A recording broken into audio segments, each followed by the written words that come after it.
देखो, हम तुम्हें नामदेव जी की कथा सुनाते हैं। जन्मांतर में नामदेव जी ने बहुत भजन किया था पूर्व में, तो बाल्यावस्था से भगवान के नाम में और रूप में बड़ी आसक्ति थी नामदेव जी की, स्वाभाविक। नामदेव जी का नाम पर अटल विश्वास था। बाल्यकाल से ही सर्वदा वो विठ्ठल विठ्ठल विठ्ठल, जय राम कृष्ण हरि, जय राम कृष्ण हरि, ऐसा जपते रहते थे नामदेव जी। उनकी जिह्वा निरंतर राम कृष्ण हरि विठ्ठला विठ्ठला विठ्ठला। बाल्यावस्था में उनके सरल विश्वास और व्याकुलता पूर्वक आवाहन से ठाकुर जी मूर्ति में नहीं टिक पाए, साक्षात प्रकट हो गए। एक बार ये अपने नाना जी के पास रहते थे। इनका प्रादुर्भाव भी किसी पुरुष से नहीं हुआ, माता का गर्भ रहा और आप प्रकट हो गए। पूर्व जन्म के कोई बहुत बड़े भजनानंदी महापुरुष थे।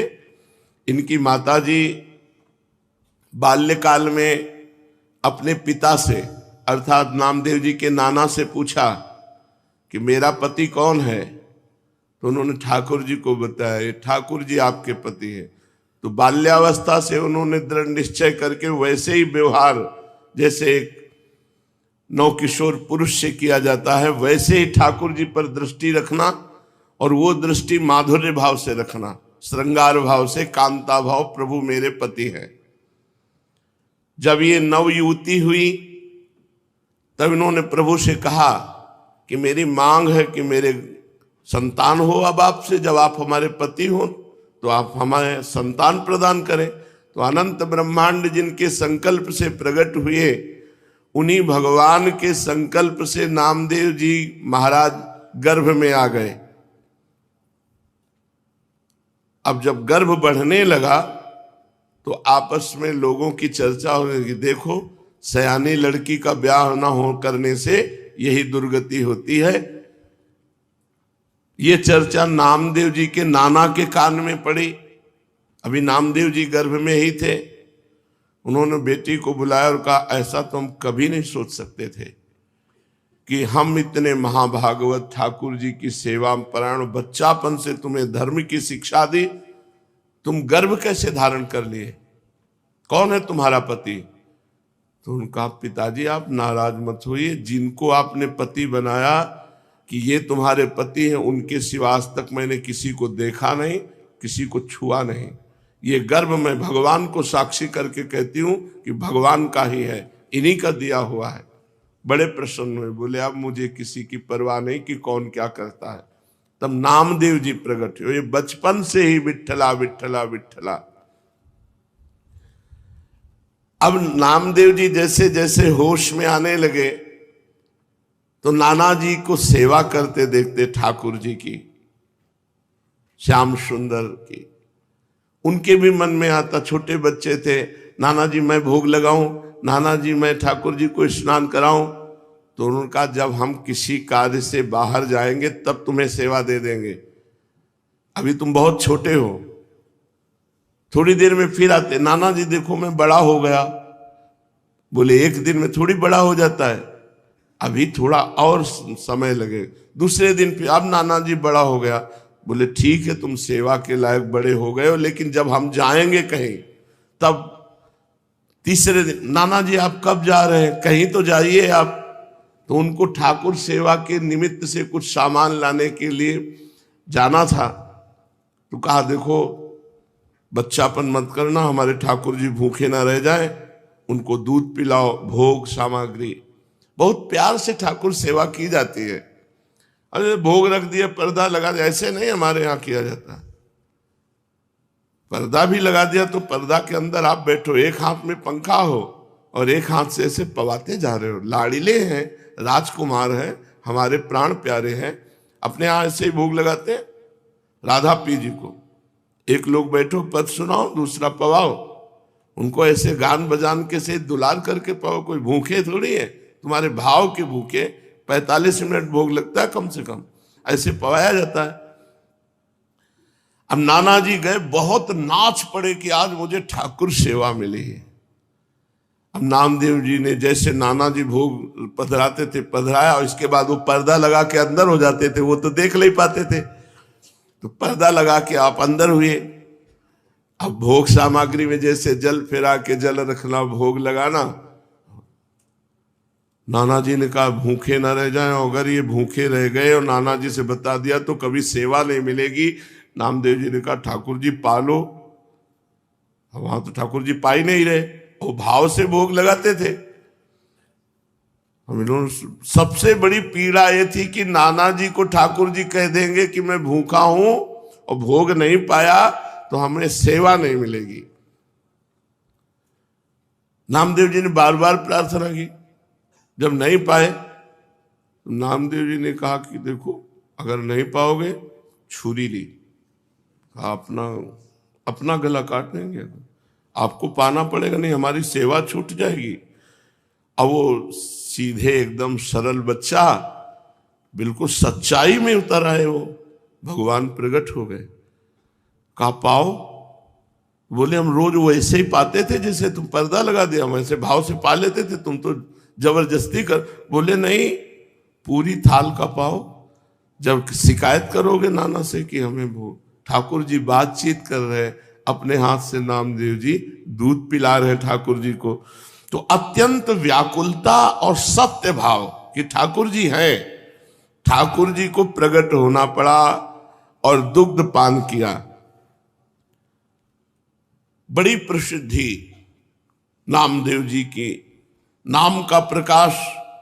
भगवान विट्ठल उस दिन से रोज वार्ता करते थे नामदेव जी से।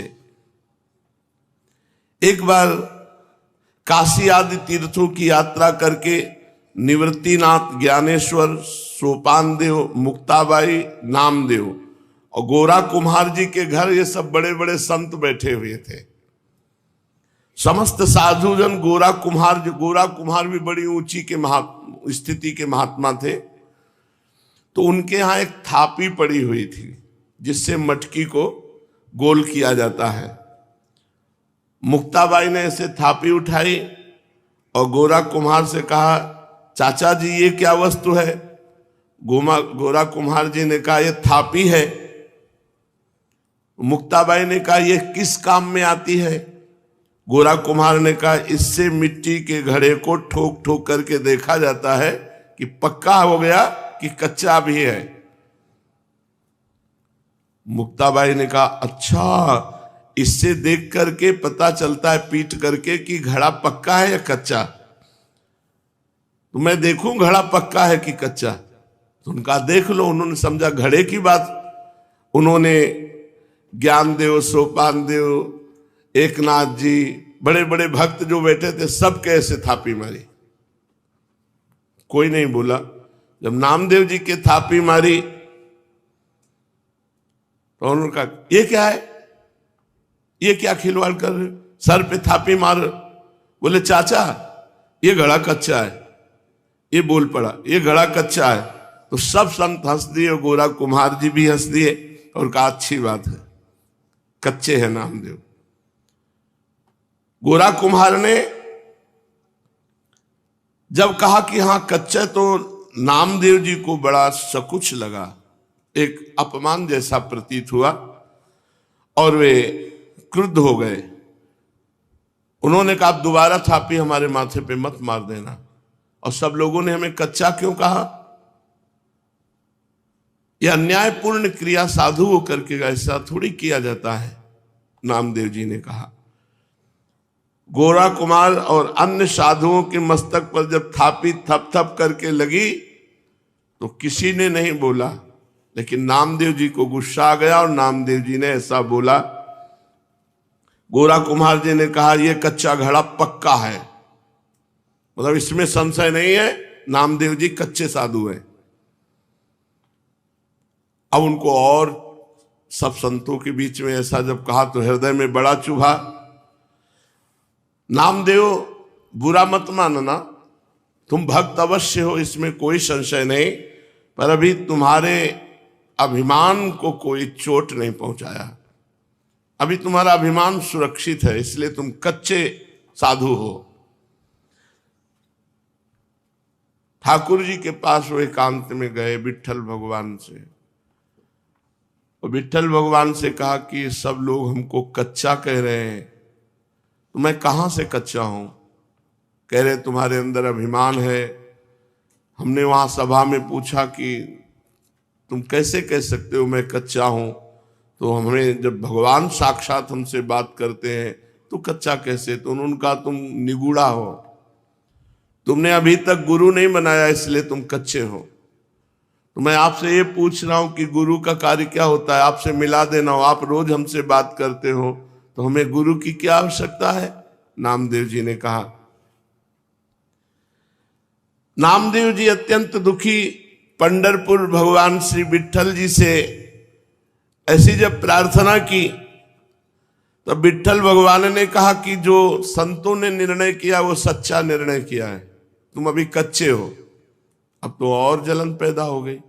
अभी तक तो संत कह रहे थे, अब भगवंत भी कह रहे हैं, तो प्रभु बताओ मैं पक्का कब होऊंगा? क्योंकि मैंने आपके सिवा किसी को कुछ नहीं माना, आप ही सब कुछ हमारे हो। देखो, जब तक तुम गुरु को स्वीकार नहीं करोगे तब तक तुम चाहे हमारे गले लगो, हमसे बात करो, हमारे संग खेलो, तो भी तुम कच्चे ही रहोगे। हम तुम्हारे साथ सदैव रहते हैं, किंतु इस पर भी तुम्हें किसी मनुष्य देहधारी पुरुष को गुरु रूप स्वीकार करके उसके सम्मुख साष्टांग दंडवत होकर उसकी शिक्षा ग्रहण किए बिना तुम पक्के साधु नहीं हो सकते। क्योंकि तुम्हारा अहंकार ज्यों कहते सुरक्षित है। जब गुरुदेव के चरणों में साष्टांग लौटोगे और उनके वचन सुनोगे तब तुम्हारा अहंकार नष्ट होगा। अतएव तुम गुरु का वरण करो। तो नामदेव जी ने कहा कि प्रभु मैं कहां गुरु खोजूं, किसको गुरु बनाऊं?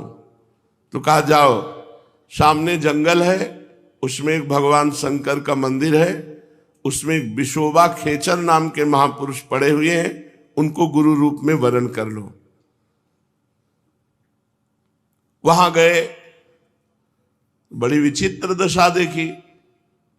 वो बड़े अवधूत कोटि के महापुरुष भगवान शंकर के पिंड पर जो चिन्ह है शिवलिंग, उस पे तो पैर रखे हुए हैं और डेहरी पे सर रखे हुए आराम से सो रहे हैं। नामदेव जी गए, उन्होंने कहा कि इनको क्या गुरु बनाए, ये तो साधारण वैष्णव धर्म को भी नहीं जानते हैं। शिवलिंग पर पैर रखे हैं और डेहरी पर सिर रखे हैं। कहा महात्मा शिव जी से पैर हटाइए। तो आंख खोल के देखा और कहा बेटा जहां शिव ना हो वहां पैर रख दो। इस बात को वो समझ नहीं पाए कि कण कण शिव स्वरूप है, कोई ऐसा कण नहीं जहां शिव ना हो। उन्होंने पैर पकड़ा और हटाया। जे ही हटाया तो वहां दूसरा शिवलिंग, जिधर हटाते उधर शिवलिंग, क्योंकि सिद्ध महापुरुष ओहो चरणों में गिर गए। कहा बेटा कोई कण ऐसा नहीं जहां भगवान ना हो। बस नामदेव जी के हृदय में ये बात बैठ गई। कोई कण ऐसा नहीं है जहां भगवान नहीं, सर्वत्र भगवान है। नामदेव जी को उपदेश दिया। नामदेव जी ने विशोबा जी के चरणों में आत्मसमर्पण कर दिया। नामदेव जी विट्ठल भगवान को केवल मंदिर में ही मानते थे। एक दिन एक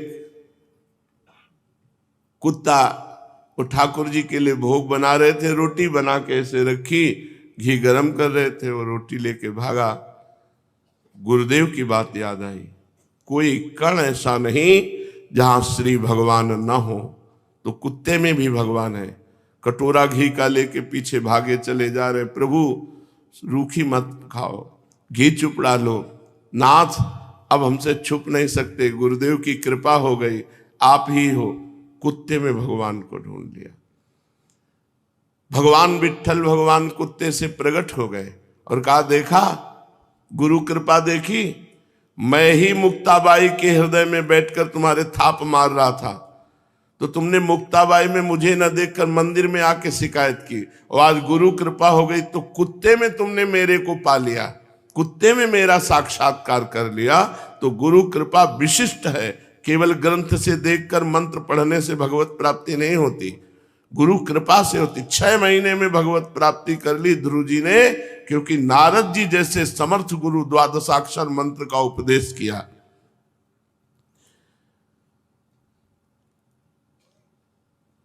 पांडुरंगा के आदेश से नामदेव जी सिद्ध महापुरुष हो गए। सर्वत्र भगवान का एक बार भूत प्रकट हुआ तो उसमें कहा जय हो लंबकनाथ, बहुत लंबा चौड़ा भूत, उसमें विट्ठल भगवान को देख लिया। नामदेव जी के निरंतर अश्रु चलता रहता और गुरु प्रताप से वो सर्वत्र भगवान का साक्षात्कार करते। अचित चित ईश्वर, चेतन अचेतन सब कुछ भगवान है, ऐसा नामदेव जी को दर्शन होने लगा। व्यास, पाराशर आदि महर्षि गण ने चेतन अचेतन सब कुछ भगवत स्वरूप लिखा, भगवत स्वरूप देखा। इसलिए नित्य गुरु की आज्ञा में रहे। प्रकृति अविकृति विश्वयोनि शुभा नाना वर्णात्मिका अजा त्रिगुण सुनिलया अव्यक्ता निर्व्यापारः परार्था महन्मितसु, ऐसी दिव्य माया शक्तियों का पार पाकर वो परम पद का अधिकारी होता है जो गुरुदेव के चरणों का आश्रय ले लेता है। इस प्रकार चेतन अचेतन में सर्वत्र भगवत दर्शन कराने की सामर्थ्य केवल गुरुदेव में है। केवल मंत्र जपने से नहीं होगा कि तुम किसी किताब पुस्तक ग्रंथ से मंत्र ले लो और उसी से जपो और भगवान की प्राप्ति हो जाएगी। हमको ऐसे गुरु की जरूरत है जो आकार रूप धारण करके हमारे सामने हमको उपदेश करें, हमको डांटे, हमको दुलार करें, जिससे हम माया मुक्त हो जाएं। शिष्यस्य तद्दिनम देवी कोटि सूर्य ग्रहे समहा चंद्र ग्रहण कालम ही तद्दिनम वरवर्णिनी गुरोर दर्शन मात्रेण सर्व पापै प्रमुच्यते तत्क्षणात् चलापांगी दानम कुर्याद विचक्षयाः। हे महादेवी, जिस दिन गुरु दर्शन लाभ हो जाए उस दिन शिष्य को महाराज का वीडियो करोड़ों सूर्य ग्रहण में दान देने का फल प्राप्त हो जाता है। धन्यवाद।